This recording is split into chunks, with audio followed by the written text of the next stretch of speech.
India market invest মাইন্ডসেটে আপনাদের স্বাগত। যা চ্যানেল নতুন এসেছেন তাদেরকে হলো প্লিজ চ্যানেলটাকে সাবস্ক্রাইব করবেন, লাইক করবেন, বেল আইকনটা প্রেস করবেন, তার সাথে অল বাটনটা প্রেস করবেন, নোটিফিকেশন সঙ্গে সঙ্গে আপনাদের কাছে গিয়ে পৌঁছাবে। জিও ফাইন্যান্সিয়াল সার্ভিস, যেটা রিলায়েন্স গ্রুপের কোম্পানি, অবভিয়াসলি মুকেশ আম্বানি রিলায়েন্সের গ্রুপের কোম্পানি।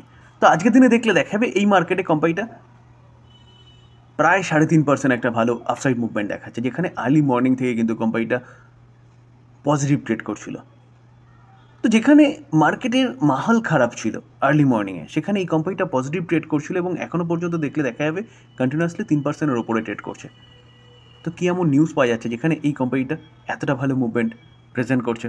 দেখুন, এই আর্টিকেল দেখলে দেখা যাবে জিও ফাইন্যান্সিয়াল সার্ভিস অ্যাপ্রুভ করেছে আজকের দিনেই 15,825 crore ক্যাপিটাল রাইজ করার ভায়া প্রেফারেন্সিয়াল ওয়ারেন্ট টু প্রোমোটার। অর্থাৎ বলতে পারেন যে প্রোমোটার ইনভেস্টমেন্ট করছে কোম্পানিতে বা স্টেক ওঠাচ্ছে।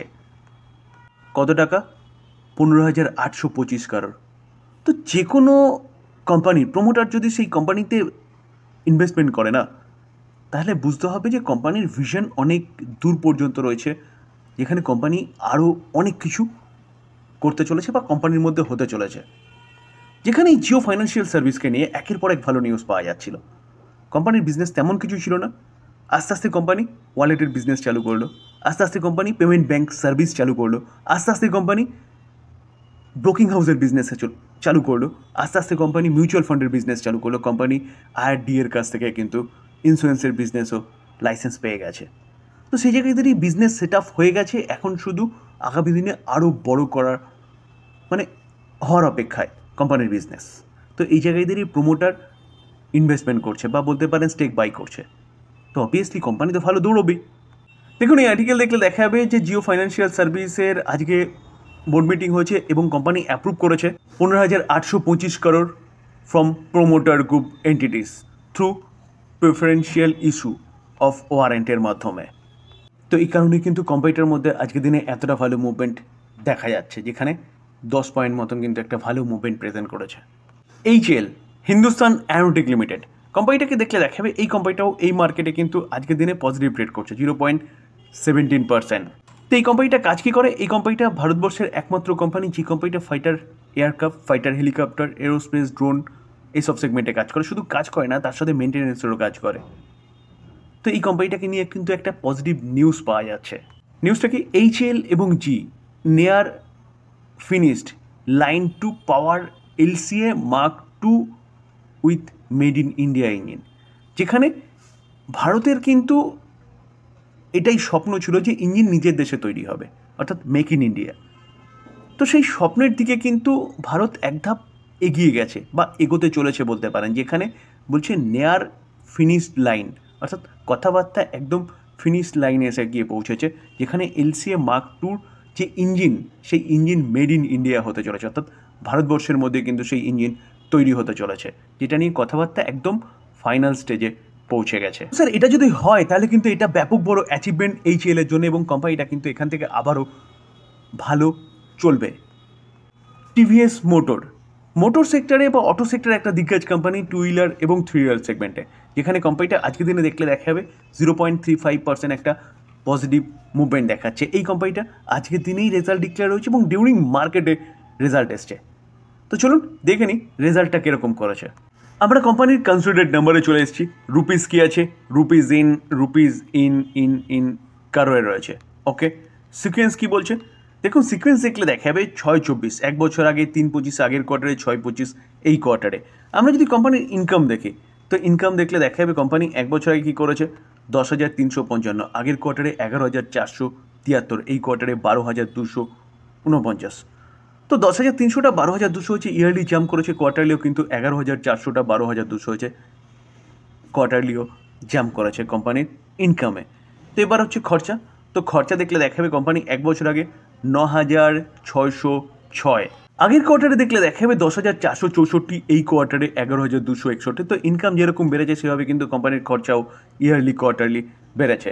তো ইনকাম মাইনাস এক্সপেন্সেস করলে পরে কোম্পানির অপারেটিং প্রফিট পাওয়া যায়। তো অপারেটিং প্রফিট যদি দেখলে দেখা যাবে, দেখুন কোম্পানি এক বছর আগে 748, আগের কোয়ার্টারে 1,008, এই কোয়ার্টারে 988। তো 748টা 988 হয়েছে ইয়ারলি জাম্প করেছে, কিন্তু কোয়ার্টারলি কোম্পানির যে প্রফিট সাথে গিরাবার দেখা গেছে। তো কেন? কারণ খরচাটাকে কন্ট্রোল করতে পারেনি কোম্পানিটা। তো এবার আমরা ট্যাক্স ও অ্যাডজাস্টমেন্ট, তারপরে কোম্পানির মেন প্রফিট। তো এবার আমরা কোম্পানির মেন প্রফিট বা প্রফিট ফর দ্য পিওর দেখব।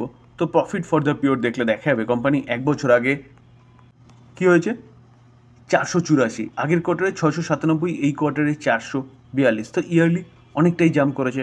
কোয়ার্টারলি দেখলে দেখা যাবে সামান্য গিরাবট কিন্তু দেখা গেছে, 697টা 642 হয়েছে।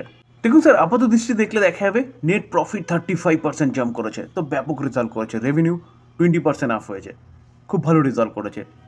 তো মেন রেজাল্টটা দেখতে গেলে কিন্তু এইভাবে আমাদের দেখতে হবে, যেখানে ইয়ারলি ভালো করলেও কোয়ার্টারলি প্রফিটে গিরাবট দেখা গেছে। তো এই কারণেই কোম্পানিটা পজিটিভ ট্রেড করছিল।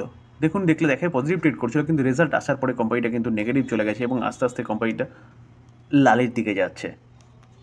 তো রেজাল্ট মোটামুটি ঠিকঠাক আছে, তবে ইয়ারলি কিন্তু ভালো করলেও কোয়ার্টারলি খারাপ করেছে। টাটা স্টিল, তো টাটা গ্রুপের একটা দিগ্গজ কোম্পানি, যেই কোম্পানিটাকে দেখলে দেখাবে, দেখুন আজকের দিনে কোম্পানিটা প্রায় 1% মতন একটা ডাউনসাইড মুভমেন্ট দেখাচ্ছে, যেখানে গতকালকে এই কোম্পানিটার রেজাল্ট ডিক্লেয়ার করেছিল এবং এই কোম্পানিটার রেজাল্ট কিন্তু আমরা ডিটেলসে আলোচনা করেছিলাম। রেজাল্টটা কী ছিল? যে company year on year basis profit এবং quarter on quarter basis profit কিন্তু ব্যাপক জাম্প করেছে, যেখানে year on year basis 116% jump করেছিল, কিন্তু রেভিনিউর মধ্যে হালকা গিরাবার দেখা গেছে। তো কোম্পানি প্রফিট খুব ভালো দেখিয়েছে, তাও কোম্পানিটা এতটা কেন ফল দেখাচ্ছে? যেখানে প্রফিট ভালো দেখিয়েছে মানে কোম্পানি আজকের দিনে ভালো মুভমেন্ট দেখানোর কথা ছিল। তো মার্কেটে একটা প্রেশার তো অলরেডি রয়েছে, তার পাশাপাশি যে ডোনাল্ড ট্রাম্প যে ট্যারিফ আরোপ করেছে না, সেই ট্যারিফের বলতে পারেন সবচেয়ে বেশি ইম্প্যাক্ট দেখা যাবে স্টিল সেগমেন্টে। তো এই কারণেই কোম্পানিটা ভালো রেজাল্ট করা সত্ত্বেও কোম্পানিটা কিন্তু আজকে 1%-এর কাছাকাছি নেগেটিভ ট্রেড করছে। ডিসক্লেমার দিয়ে রাখি, এই ভিডিওতে যেসব কোম্পানিগুলো নিয়ে আলোচনা করলাম সেসব কোম্পানিগুলো সম্বন্ধে নিউজ পাওয়া যাচ্ছে, সেটাই আপনাদের সামনে তুলে ধরার চেষ্টা করলাম মাত্র। তো প্লিজ এটাকে কেউ বাই রেকমেন্ডেশন হিসেবে নেবেন না। বাই করার আগে নিজে ভালো মতন অ্যানালাইসিস করবেন, তারপরে বাই করবেন, বা আপনি আপনার ফাইন্যান্সিয়াল অ্যাডভাইজারের সাথে কথা বলে নিয়ে তারপরে বাই করবেন, কারণ টাকা আপনার, রিস্ক আপনার, গেলে কিন্তু আপনারই যাবে। তো সেই জন্যই বারবার ডিসক্লেমারটা দিয়ে রাখি যে এই নিউজগুলো জাস্ট আপনাদের সামনে তুলে ধরার চেষ্টা করলাম আপনাদের জানার জন্য। তো এটাকে কেউ বাই রেকমেন্ডেশন হিসেবে নেবেন না। থ্যাংক ইউ, ভালো থাকবেন।